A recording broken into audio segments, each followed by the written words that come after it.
Hello friends, welcome to Kavya's kitchen A to Z. आज मैं आपके साथ ये फुल फिश की थाली की रेसिपी शेयर करूंगी।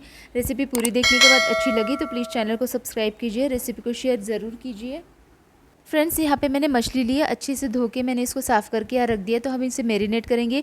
यहाँ पे मैंने 1 केजी मछली ली है, तो इसमें से आधी मछली को हम फ्राई करेंगे और आधी मछली का हम ग्रेवी बनाएंगे। तो फ्रेंड्स चलिए, यहाँ पे मैंने नींबू ऐड कर दिया है, हल्दी ऐड कर दी 1 चम्मच कश्मीरी लाल मिर्च ऐड करेंगे, रवा ऐड करेंगे, धनिया पाउडर ऐड करेंगे, अदरक लहसुन का पेस्ट ऐड करेंगे, कांदा लहसुन चटनी ऐड करेंगे इसमें। इसको अच्छे से मिक्स करेंगे इसमें।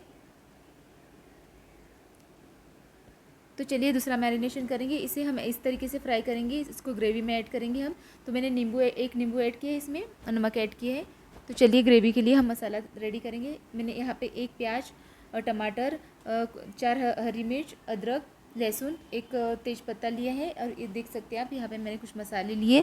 तो इनका हम पेस्ट बनाएंगे।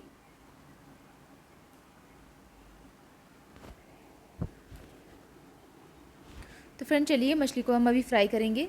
तो पहले मैं ग्रेवी की मछली फ्राई करके लूँगी।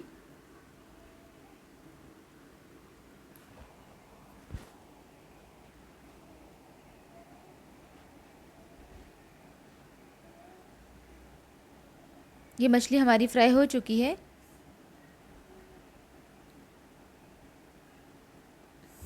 इसे बहुत ज़्यादा फ्राई ना करें, नहीं तो मछली गल सकती है।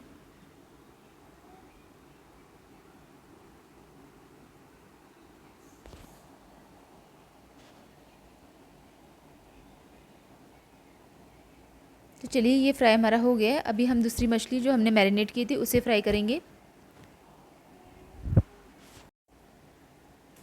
तो फ्रेंड्स, आप देख सकते हैं मछली हमारी कितनी अच्छे से फ्राई हुई, बहुत अच्छा कलर आया है मछली को। तो बाकी की भी मछली हम अभी इसमें फ्राई कर देंगे अच्छे से। मछली हमारी सारी फ्राई करके मैंने साइड में रख दी है। तो चलिए ग्रेवी की तैयारी करेंगे। तो मैंने मसाला जो पीसा था हम तेल में ऐड करेंगे उसमें। अच्छे से इसको 2 से 3 मिनट तक अच्छे से भून लेंगे। तो चलिए, मसाले ने तेल अच्छे से छोड़ दिया है, तो हम बाकी के मसाले ऐड करेंगे उसमें। ढक्कन रखेंगे उस पर।